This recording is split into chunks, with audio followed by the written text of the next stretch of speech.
Hey everybody, it's Jerry, and today I'm going to show you how to make a chess pie. This is going to be a carob chess pie. As always, you can replace the carob powder with cocoa powder to make it chocolate. You can also leave out the carob powder completely and it'll just be a plain chess pie. But I really like the carob version or chocolate. So let me show you how to do it. So we're going to start out by making the pie crust, and you can follow along in a previous video I made for making a pie crust, and then press it into the bottom and sides of a pie dish which has been sprayed with oil, and flute the edges and even everything out so that it looks really nice, and then poke some holes with a fork in the bottom of the crust and bake it at 350 degrees for 10 minutes. Meantime, we're going to make the filling. We're going to start with 1 can of coconut milk, which has been chilled overnight. And we're going to scoop out all the thick cream from the top, put that into a saucepan. And then we're going to add a half a cup of vegan butter, 1.5 cups of sugar, 1/4 cup of cornmeal,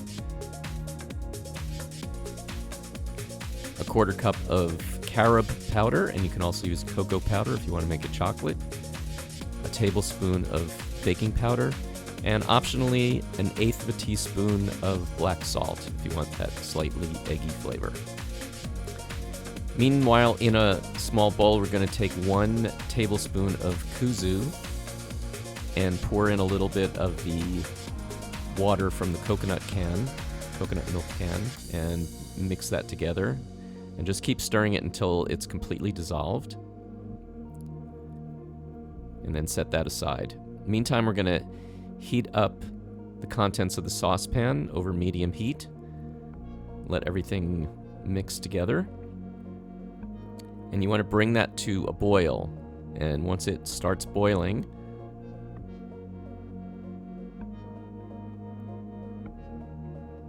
we can add in the kuzu mixture. And lower the heat to low heat and just continue whisking. And it'll start to thicken just a little bit, and then we can add in 2 teaspoons of agar powder. And whisk that in as well, and just continue whisking it all together until it's all completely dissolved.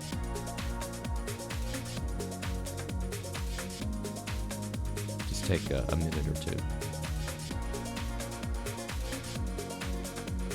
And then we can pour that into our baked pie shell, or partially baked pie shell, and put that back in the oven for another 20 minutes. And once it's completely cool, we can dust the top with some powdered sugar, and it's ready to serve.